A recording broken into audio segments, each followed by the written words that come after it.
एक घने जंगल के किनारे बसी छोटी बस्ती में दो विधवाएं आर्या और सुरभि अपना जीवन कठिनाई से व्यतीत कर रही थी। गांव के सभी लोग उन्हें आदर से देखते थे क्योंकि उनके भीतर जीवन के संघर्ष और सहनशीलता का मिश्रण था। वहीं जंगल के दूसरे छोर पर एक युवा सन्यासी स्वामी आनंद एक छोटी सी कुटिया में तप और साधना कर रहे थे। उनकी ऊर्जा, सरलता और करुणा के कारण गांव के लोग उनका सम्मान करते थे।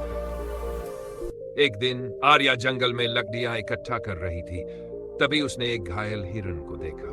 वह उसकी मदद करने की कोशिश कर रही थी, लेकिन जंगली जानवर पास आने लगे। उसी समय स्वामी आनंद वहां से गुजरे। उन्होंने आर्या को संकट में देखा और तुरंत सहायता की। उनके साहस और विनम्रता ने आर्या को प्रभावित किया। आपने मेरी और इस जानवर की जान बचाई स्वामी जी, मैं इसे कभी नहीं भूलूंगी, आर्या ने कहा। स्वामी आनंद मुस्कुराते हुए बोले, सहायता करना हमारा धर्म है। आप निडरता से जीवन जीती है, यह बहुत सराहनीय है। यह पहली बार था जब आर्या ने किसी पुरुष के मुख से उसके साहस की प्रशंसा सुनी थी। उसके भीतर हल्की सी भावना उठी जो उसके अकेले जीवन को झकझोर रही थी। अगले कुछ महीनों में आर्या और सुरभि ने स्वामी आनंद से समय समय पर मार्गदर्शन लेना शुरू किया। स्वामी जी ने उन्हें योग, ध्यान और जीवन की सकारात्मकता पर बातें सिखाई। इस दौरान आर्या को एहसास हुआ कि स्वामी आनंद के प्रति उसका मन कुछ ज्यादा ही खिंचने लगा है। एक दिन आर्या ने स्वामी आनंद से कहा, स्वामी जी, आप इतनी छोटी उम्र में संसार त्याग कर साधना कर रहे हैं, क्या कभी आपको अकेलापन महसूस नहीं होता? स्वामी आनंद ने गहराई से उसे देखा और कहा, अकेलापन नहीं, बल्कि यह मेरी आत्मा की यात्रा है। परंतु हर यात्रा में कोई न कोई छवि हमारे मन में बनी रहती है। मेरे मन में भी कुछ भाव है, लेकिन मैंने उन्हें आध्यात्मिकता में बदल दिया है। उनकी ये बात आर्या को छू गई। उसने धीरे से कहा, अगर आप सन्यास का मार्ग न चुनते तो क्या आपका जीवन अलग होता? स्वामी आनंद ने कुछ क्षण सोचा और फिर कहा, हो सकता है, लेकिन आर्या, हर इंसान को अपने भीतर की शक्ति पहचाननी होती है। मैं आपके स्नेह और सम्मान को महसूस करता हूं, लेकिन मेरा पथ अलग है। यह सुनकर आर्या की आंखें भर आई। उसने महसूस किया कि यह प्रेम सांसारिक रिश्तों से परे था। एक रात जब गंगा किनारे चांदनी रात में वे सभी ध्यान कर रहे थे, आर्या ने स्वामी आनंद से कहा, मुझे नहीं पता कि मैं ये क्यों कह रही हूं, लेकिन आपका सान्निध्य मुझे शांति और हिम्मत देता है। ये रिश्ता शायद किसी नाम का मोहताज नहीं, लेकिन ये मेरे जीवन का सबसे बड़ा सच बन गया है। स्वामी आनंद ने उसकी ओर देखा और कहा, हमारे जीवन में कुछ रिश्ते आत्मिक होते हैं जो हमें ऊंचा उठाते हैं। मुझे भी तुम्हारे साहस और संघर्ष से प्रेरणा मिलती है। हमारा ये रिश्ता गंगा की धारा की तरह है जो हमेशा प्रवाहित रहेगा। उसके बाद आर्या और सुरभि ने अपनी ऊर्जा समाज सेवा में लगा दी। स्वामी आनंद के साथ उनके स्नेह का रिश्ता न तो सांसारिक था और न ही किसी नाम का मोहताज। यह प्रेम आत्मा का था जो समय और परिस्थितियों से परे था। स्वामी आनंद और आर्या के बीच एक गहरा संबंध धीरे धीरे विकसित हो रहा था जो शब्दों से परे था। उनका संबंध शारीरिक रूप से न होकर आत्मा की गहराइयों में बसा था, लेकिन दोनों के दिलों में यह जुदाई का एहसास कभी न था। गांव के लोग स्वामी जी और आर्या की नजदीकी को देखकर उन्हें प्यार से आपस में जुड़ी आत्माएं मानते थे। स्वामी आनंद ने अपने सभी साधनाओं और ध्यान को समाज सेवा और जान में बदल दिया, और आर्या ने अपनी जिंदगी की कठिनाइयों को पार करते हुए अपना दिल स्वामी आनंद से जोड़ा। एक शाम जब सूरज ढलने को था और गंगा किनारे सन्नाटा पसरा हुआ था, आर्या अकेले टहलते हुए स्वामी आनंद के पास पहुंची। उसे देख स्वामी जी ने अपना ध्यान भंग किया और मुस्कुराते हुए कहा, आर्या, तुम इतनी देर क्यों रही? कोई विचार था तुम्हारे मन में? आर्या उनके पास बैठते हुए बोली, स्वामी जी, आपको क्या लगता है, क्या हमें अपने दिल की भावनाओं को अनदेखा करना चाहिए क्योंकि हम साधना का मार्ग अपनाते हैं? क्या इंसान जो जीवन की राह पर है कभी अपने सच्चे दिल की आवाज सुन सकता है? स्वामी आनंद ने उसकी ओर देखा। उनके चेहरे पर गहरी करुणा थी। उन्होंने कहा, आर्या, हमारे दिल की आवाज सही दिशा में होती है यदि हम उसे सही समझ और दृष्टि से सुने, पर साधना, उसका अर्थ कभी भी खुद को वश में करने से है, न कि सिर्फ और सिर्फ भावनाओं का पालन करने से। आर्या कुछ क्षण खामोश रही, फिर उसने अपनी आंखों में हल्का स्नेह और कुछ भावनाएं प्रकट करते हुए कहा, मैं ये जानती हूं कि मेरा मार्ग और मेरा उद्देश्य क्या है स्वामी जी। आपसे मिली वह शांति और प्रकाश ही मेरी दुनिया हो गई। क्या हम सिर्फ भौतिक दुनिया से परे हो सकते हैं, जबकि दिल में किसी के लिए गहरी भावना हो? स्वामी आनंद ने उसकी आंखों में देखकर धीरे से कहा, हाँ, हमारे जीवन का सबसे बड़ा सत्य यह है कि हम अंदर से जो महसूस करते हैं वही दुनिया की सबसे ऊंची समझ है। और तुम्हारे प्रश्न में कुछ ऐसा सच्चाई का आलोक है जिसे मैंने पहले नहीं महसूस किया। आर्या ने अब निडरता से कहा, क्या आप समझ रहे हैं स्वामी जी, आपके भीतर एक शक्ति है और वह शक्ति हमें एक दूसरे के नजदीक लाती है। हमें वो समझ देती है जिसे शब्दों में बात पाना मुश्किल है। स्वामी आनंद उनके कहे शब्दों का महत्व समझ रहे थे। वे दोनों जान गए थे कि यह एक अन्य रूप में सच्चे प्रेम का एहसास है। यह प्रेम आत्मा का शुद्ध प्रेम है। लेकिन दोनों जानते थे कि उनका प्रेम शारीरिक रूप से संभव नहीं था। फिर भी उनके बीच जो कनेक्शन था वह अद्वितीय था। स्वामी आनंद ने आर्या की ओर देखा और कहा, तुम्हारा प्रेम और तुम्हारी भावना एक प्रकाश की तरह है जो मैं हमेशा अपने भीतर महसूस करूंगा। यह प्रेम न भौतिक रूप में है, न समय की सीमा में बंधा है। हमारा यह संबंध गंगा की लहरों की तरह शांत और अनंत है, कभी खत्म नहीं होता। वे दोनों उस संध्या में चांद की रोशनी में खामोशी से बैठे रहे, जैसे समय का कोई खंड उनके बीच नहीं था। उनका प्रेम भले ही किसी नाम का मोहताज नहीं था, लेकिन वह जीवन की सच्चाई और अर्थ की पहचान था। दोनों आत्मा के इस गहरे संपर्क को महसूस कर रहे थे जो हर चीज से बढ़कर था। स्वामी आनंद और आर्या के बीच की गहरी शांति और भावना समय के साथ और भी प्रगाढ़ हो गई। गंगा किनारे बिताए वे सुनहरे पल दोनों के जीवन का सबसे अनमोल हिस्सा बन गए थे। उनके बीच का संबंध अब एक गहरे आध्यात्मिक जुड़ाव में बदल चुका था, जिसमें किसी भी प्रकार की भौतिक अपेक्षाएं या सीमाएं नहीं थी। वे एक दूसरे के बिना शब्दों के समझने लगे थे, जैसे दो आत्माएं एक दूसरे की सच्चाई को महसूस कर सके। एक दिन जब सूरज की रोशनी धीरे धीरे जमीन पर बिछ रही थी, आर्या ने स्वामी आनंद से कहा, स्वामी जी, कभी कभी मैं सोचती हूँ कि हमने जो किया है वह सही था या नहीं। हम दो अलग अलग दुनिया से हैं, आपकी साधना की दुनिया और मेरी बाहरी संसार से जूझती हुई दुनिया। क्या यह सच्चा प्रेम है जो हमारे बीच है? स्वामी आनंद ने उसे गंभीरता से देखा और फिर गहरे स्वर में बोले, तुम्हारा प्रश्न बहुत गहरा है आर्या। प्रेम शब्दों से नहीं बल्कि आत्मा से महसूस किया जाता है। यह प्रेम भले ही भौतिक संबंधों के नाम पर न हो, लेकिन यह हर एक भावना और कार्रवाई से साकार हो सकता है। हम दोनों की यात्रा और प्रेम दोनों एक दूसरे को संतुलित करने वाले हैं। तुम्हारा प्रेम मेरे लिए एक शरण की तरह है और मेरा मार्गदर्शन तुम्हारे लिए जीवन के संघर्षों का एक सहारा। आर्या की आंखों में आंसू थे, लेकिन उसका दिल शांति से भर गया। उसने महसूस किया कि स्वामी जी ने जो कहा वही उसके दिल की सच्चाई थी। उनका प्रेम केवल शब्दों तक सीमित नहीं था, वह एक वास्तविकता थी जो उनकी आत्माओं की गहराइयों में समाई थी। स्वामी आनंद ने फिर आर्या का हाथ अपने हाथ में लिया और कहा, हमारे बीच कोई भौतिक दीवार नहीं है, कोई दूरी नहीं है। हमारा प्रेम, हमारी साधना और हमारा आत्मसमर्पण सब एक दूसरे के भीतर है। तुम जब भी कठिनाई महसूस करो, मेरी याद को अपने भीतर पाओ। जैसे मैं तुम्हारे साथ हूं, वैसे ही मैं अपने भीतर तुम्हें महसूस करता हूं। आर्या ने अपनी आंखें उठाई और धीमे से कहा, स्वामी जी, आपसे मिलने के बाद मैंने जीवन को नए रूप में देखना शुरू किया। पहले मैंने कई बार महसूस किया था कि जीवन एक अकेला रास्ता है, पर आप मेरे लिए उस रास्ते पर रोशनी के सितारे की तरह हो। मैं जानती हूं कि हम अलग अलग रास्तों पर हैं, लेकिन हमारा संबंध हमेशा आत्मा से जुड़ा रहेगा, न कि शरीर से। स्वामी आनंद ने गहरी शांति के साथ उसकी बातों को सुना। वह आर्या को अपने हृदय से महसूस कर रहे थे, जैसे उनका आत्मा एक होकर अनुभव कर रही थी। यह रिश्ता प्रेम से कहीं ज्यादा था। यह एक आध्यात्मिक अनुभव था जो समय, स्थान और शारीरिक रूप से निर्भर नहीं था। दोनों ने यह समझ लिया था कि उन्होंने एक दूसरे को जीवन के सबसे गहरे स्तर पर पाया है।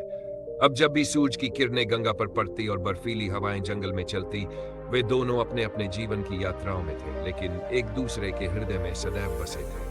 उनका प्रेम समय की सीमाओं से परे था। यह प्रेम किसी नाम का मोहताज नहीं था, केवल एक स्थिर अमर आभा था जो हमेशा चमकती रहती थी। यह उनका अंतिम मिलन नहीं था। उनका प्रेम जीवन भर स्थायी रहा, गंगा की लहरों की तरह जो हमेशा गतिमान थी, शांत और अडिग।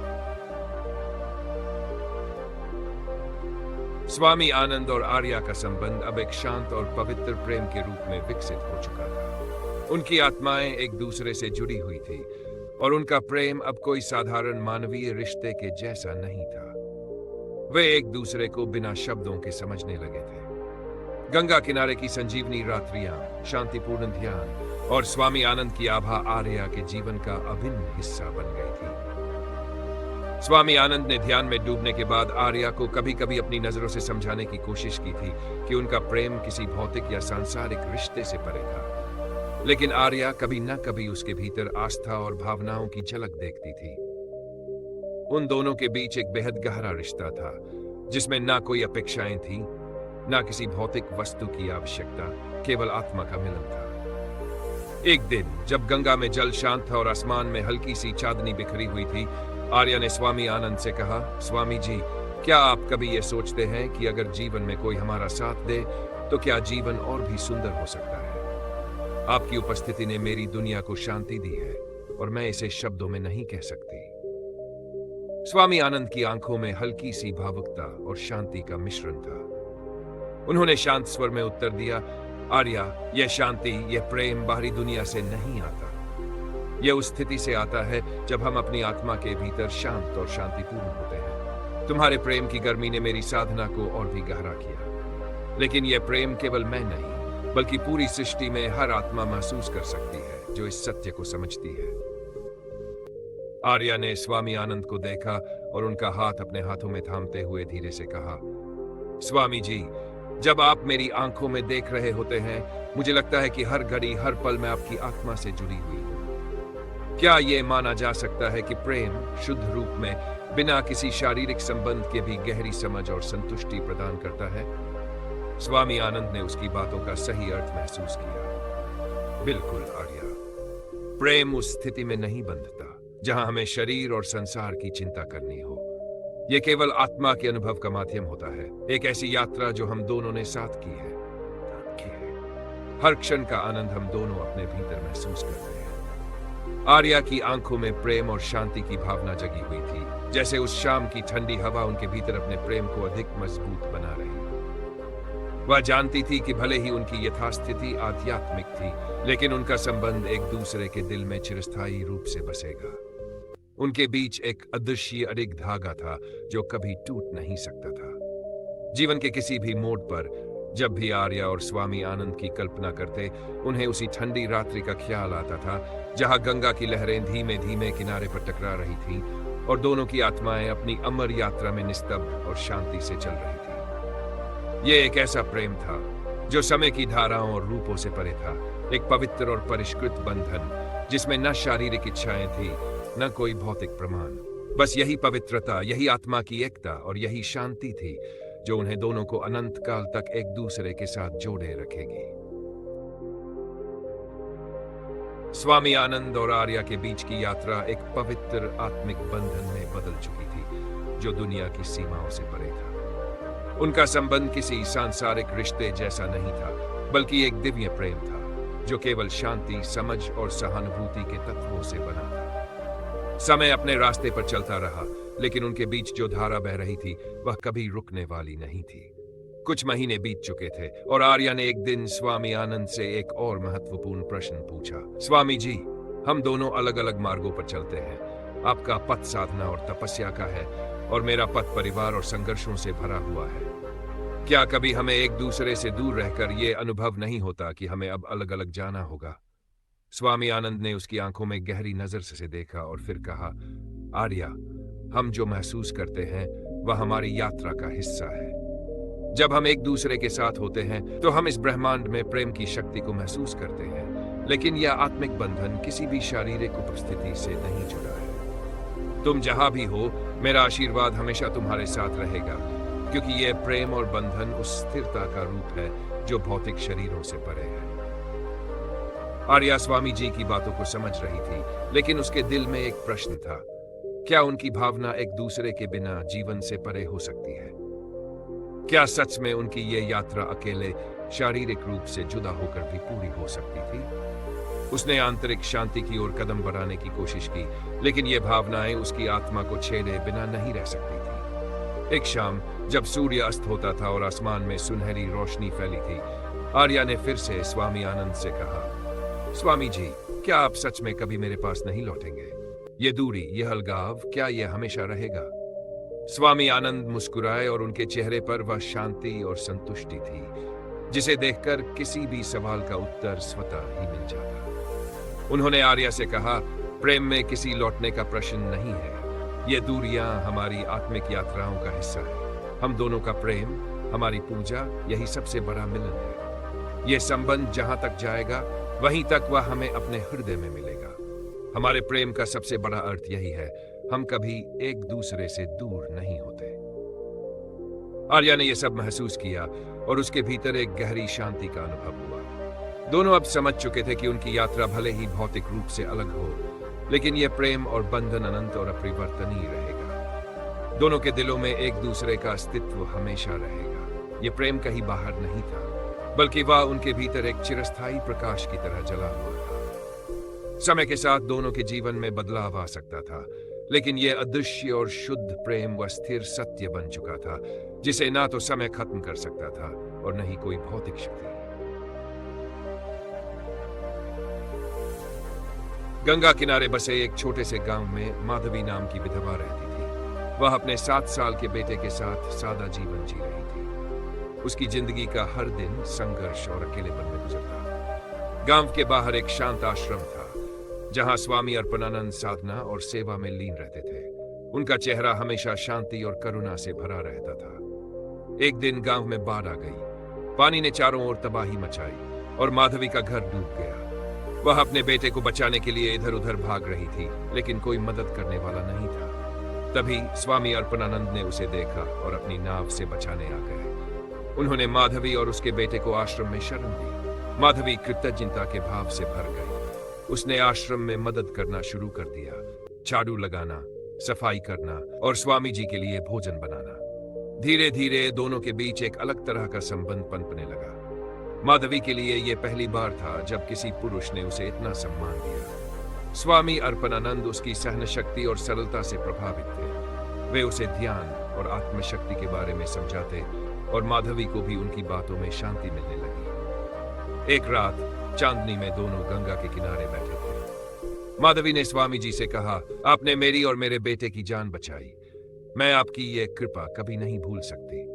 स्वामी जी मुस्कुराए और बोले, प्रेम और सेवा ही सच्चा धर्म है माधवी, यह मेरा कर्तव्य था। उनके बीच जो भावना थी वह अब केवल शब्दों से परे थी। स्वामी अर्पणानंद को एहसास हुआ कि उनका मन माधवी की ओर खींचने लगा था, लेकिन उन्होंने खुद को याद दिलाया कि वे एक साधु हैं। वहीं माधवी ने भी अपने दिल में उठ रही भावनाओं को दबाने की कोशिश की, लेकिन उसका दिल चाहता था कि वह उनकी बाहों में सुकून पाए। कुछ दिनों बाद माधवी ने साधु से पूछा, क्या जीवन भर अकेले रहना सही है स्वामी जी? स्वामी जी ने उसकी ओर गहरी नजरों से देखा और बोले, अकेलापन नहीं, बल्कि प्रेम और कर्तव्य का त्याग ही सबसे बड़ी साधना है। परंतु यह भी सत्य है कि हर आत्मा को स्नेह चाहिए। उन दोनों के बीच एक न कहा गया रिश्ता बन चुका था। स्वामी अर्पणानंद ने माधवी का हौसला बढ़ाया और कहा, तुम्हें अपने बेटे के लिए एक नई शुरुआत करनी चाहिए। तुम्हारी शक्ति और स्नेह तुम्हारा मार्गदर्शन करेंगे। माधवी ने सिर झुकाकर कहा, आपने मेरे जीवन को दिशा दी है स्वामी जी। आपका यह उपकार मैं कभी नहीं भूलूंगी। स्वामी अर्पणानंद ने उसे विदा दी, लेकिन उनके दिल में माधवी की छवि हमेशा के लिए बसी रही। वहीं माधवी ने भी साधु के प्रति अपने सम्मान और प्रेम को अपने दिल में एक मीठी याद की तरह संजो लिया। उस रात गंगा के किनारे हवा में केवल मौन था, लेकिन वह मौन भी प्रेम की पराकाष्ठा को दर्शा रहा था। माधवी ने स्वामी अर्पणानंद के आशीर्वाद के साथ नया जीवन शुरू करने का निर्णय लिया। वह अपने बेटे के साथ गांव छोड़कर शहर चली गई, जहां उसने सिलाई और कढ़ाई का काम शुरू किया। धीरे धीरे उसकी मेहनत रंग लाई और वह आत्मनिर्भर हो गई।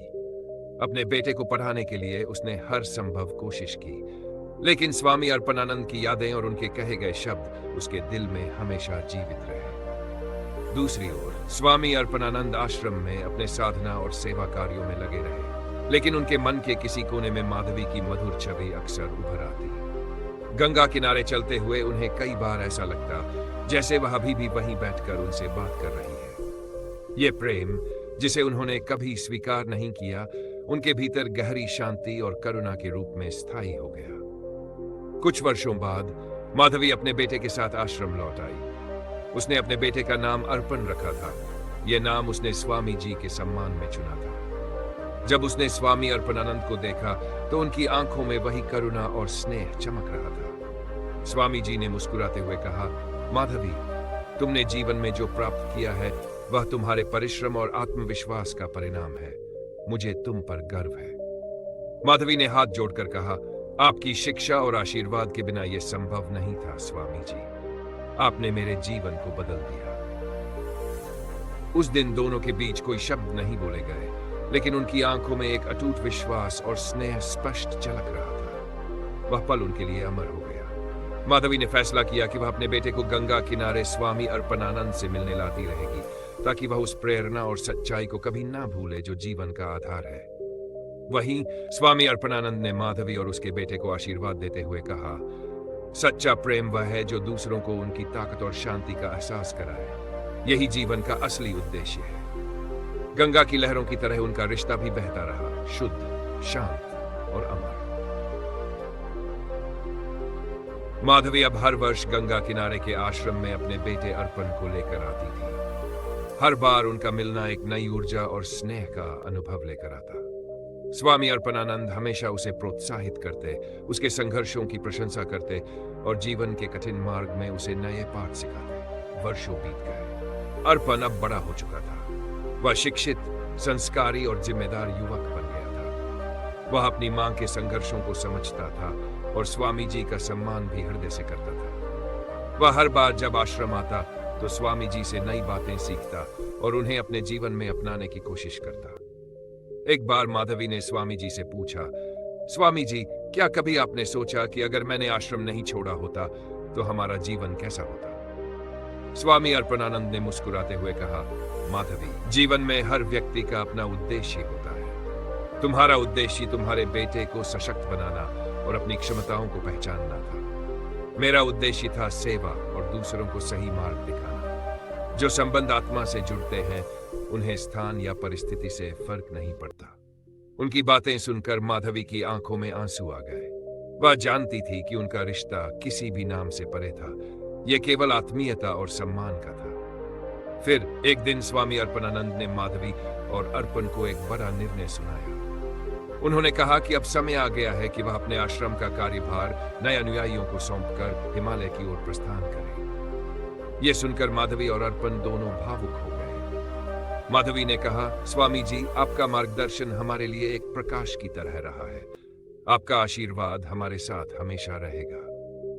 स्वामी जी ने अर्पण को गले लगाते हुए कहा, तुम्हारे जैसे बेटे दुनिया में बदलाव लाते हैं। हमेशा अपने जीवन को सत्य, सेवा और स्नेह के मार्ग पर चलाना, यही मेरे लिए सबसे बड़ी संतुष्टि होगी। अंत में माधवी ने अपनी भावनाओं को नियंत्रित करते हुए स्वामी जी को प्रणाम किया।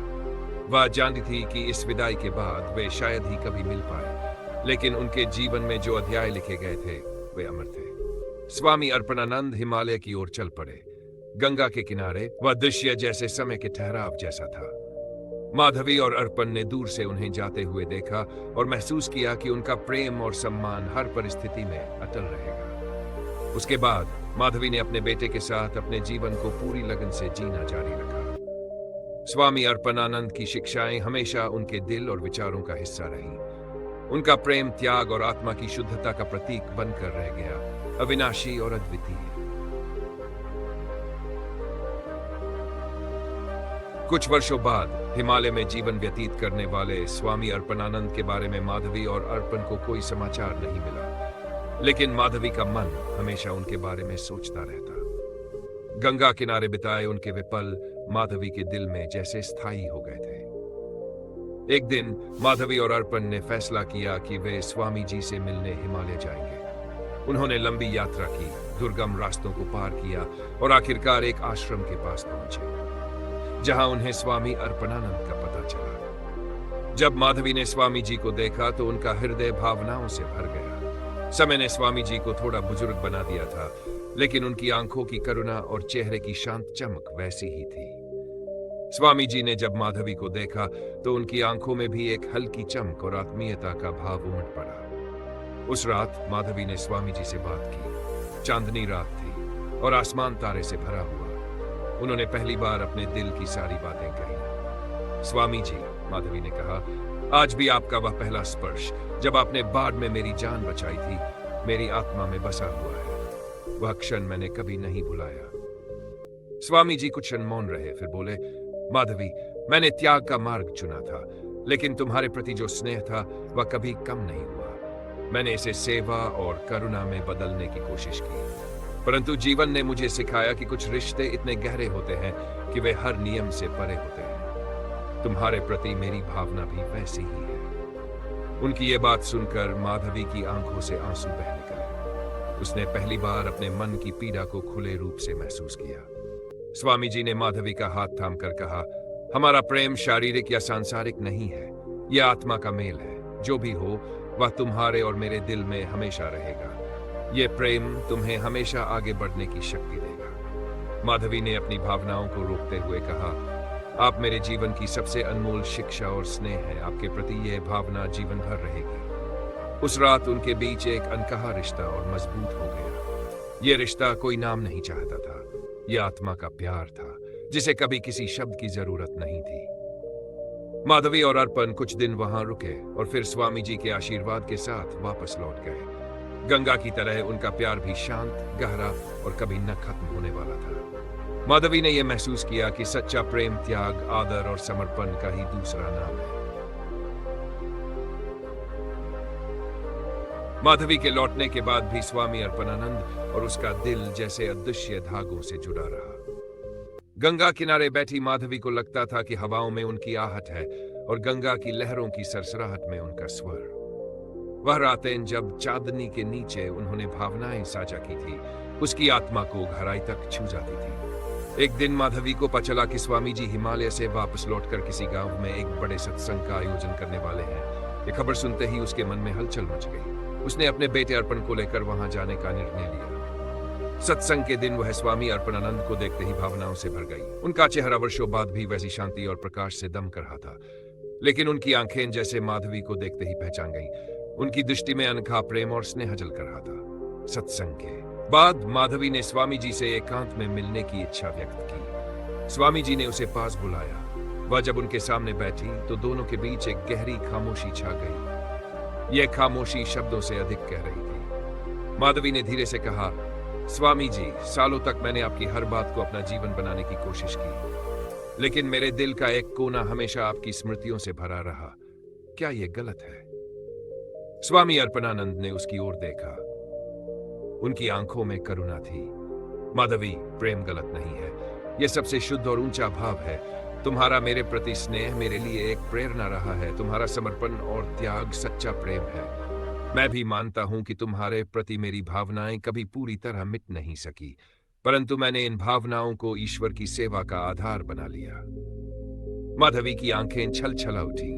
उसने कहा, मैं कभी आपकी जीवन यात्रा का हिस्सा नहीं बन सकी, लेकिन मैंने आपकी शिक्षाओं और स्मृतियों को अपने साथ रखा। आपके बिना मेरे जीवन का हर संघर्ष आसान नहीं होता। स्वामी जी ने उसका हाथ अपने हाथों में थाम लिया। यह स्पर्श पहले की तरह स्नेहपूर्ण था, लेकिन इस बार उसमें एक गहरा समझौता भी था। माधवी, उन्होंने कहा, हमारा रिश्ता आत्मा का है। यह रिश्ता न दूरी से कम होगा, न समय इसे मिटा सकेगा। यह अमर है, जैसे गंगा की धाराएं। उनके इस वाक्य ने माधवी के दिल को अजीब सी शांति दी। यह एक प्रेम था जो सांसारिक सीमाओं से परे था।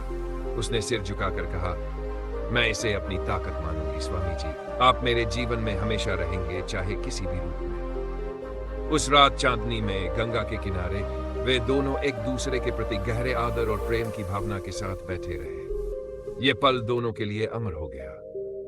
गंगा की लहरों में उनकी भावनाएं जैसे बहती रहीं, शांत, गहरी और अदृश्य। वह उनका आखिरी मिलन था, लेकिन उनके बीच का प्यार, जो शारीरिक बंधनों से परे था, सदैव जीवित रहा। माधवी ने अपने जीवन को इस प्रेम की गहराई से भर लिया और इसे अपनी आत्मा की सबसे बड़ी संपत्ति माना। माधवी के जीवन में स्वामी अर्पणानंद के अंतिम मिलन के बाद भी गंगा की लहरों जैसा प्रेम स्थायी बना रहा। वह अपने बेटे अर्पण को बड़ा होते देख हर दिन स्वामी जी की शिक्षाओं को अपने दिल में दोहराती रही। लेकिन अब एक अजीब सी बेचैनी माधवी के भीतर रहने लगी। उसे ऐसा लगता कि स्वामी अर्पणानंद ने जो कहा था उसके पीछे कुछ अनकही बातें थी, जैसे उनके शब्दों के पीछे भी गहरी भावनाएं दबी हों। कुछ महीनों बाद माधवी को खबर मिली कि स्वामी जी अचानक गंभीर रूप से बीमार हो गए हैं। उनका स्वास्थ्य खराब था और उन्होंने हिमालय वापस लौटने की बात की थी।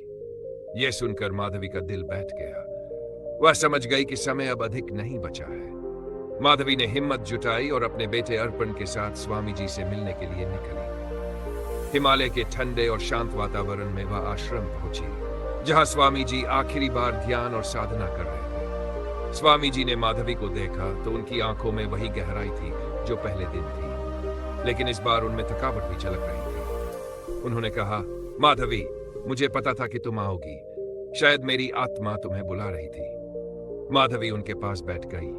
उनकी हालत देखकर उसकी आंखों में आंसू भर आए। उसने कहा, स्वामी जी, आपने मुझे जो प्रेम, सम्मान और जीवन का मार्ग दिखाया वह सब कुछ है, लेकिन अब मैं ये सोच भी नहीं सकती कि आप हमें छोड़कर चले जाएं। स्वामी जी ने हल्की मुस्कान के साथ कहा, माधवी, मेरा शरीर तो नश्वर है, लेकिन मेरा प्रेम और आशीर्वाद हमेशा तुम्हारे साथ रहेगा। जब तक गंगा की धाराएं बहेंगी, मेरा स्नेह तुम्हें छूता रहेगा। इस बार उनकी बातों में भावनाएं बेहद स्पष्ट थीं। माधवी ने उनके हाथ थाम लिए और कहा, स्वामी जी, मेरा प्रेम आपके साथ हमेशा है। आपने जो त्याग किया, जो मार्ग चुना, मैं उसे समझती हूँ, लेकिन कभी कभी दिल चाहता है कि काश हमने एक साथ जीवन बिताया होता। स्वामी जी के चेहरे पर शांति बनी रही। उन्होंने कहा, माधवी, तुमने जो कहा वह मेरे दिल में हमेशा था, लेकिन मेरी साधना का मार्ग अलग था। तुम्हारा प्रेम मेरे जीवन का सबसे बड़ा अनुभव रहा। आज भी ये मुझे जीने की शक्ति देता है। माधवी ने उनकी बातों को सुना और समझ गई कि उनका प्रेम एक अनमोल तोहफा था, जिसे किसी शब्द या नाम की जरूरत नहीं थी। अगले कुछ दिनों तक माधवी और अर्पण वहीं रहे। स्वामी जी ने अर्पण को विशेष आशीर्वाद दिया और कहा, तुम अपने जीवन में अपने माता पिता के प्रेम और सम्मान को जीना, यह सबसे बड़ी सेवा है। कुछ दिनों बाद स्वामी अर्पणानंद ने अपना शरीर त्याग दिया। उनकी समाधि गंगा के पास बनाई गई, जहां उनकी आत्मा हमेशा के लिए उस बहते जल के साथ जुट गई जो उनकी भावना का प्रतीक थी। माधवी ने उनकी यादों को अपनी आत्मा में संजो लिया। उसने गंगा किनारे हर साल जाने का प्रण लिया और अपनी अंतिम सांस तक स्वामी अर्पणानंद के प्रेम और शिक्षाओं को अपने जीवन का मार्गदर्शक बनाए रखा। उनका प्रेम भले ही सांसारिक बंधनों से परे रहा, लेकिन उसकी गहराई ने दो आत्माओं को हमेशा के लिए एक सूत्र में बांध दिया, शुद्ध, शांत और अमर।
ऐसे ही प्रेरणात्मक कहानी और सकारात्मक कहानी सुनने के लिए बुद्धा सारांश चैनल को सब्सक्राइब करें। नमो बुद्धाय।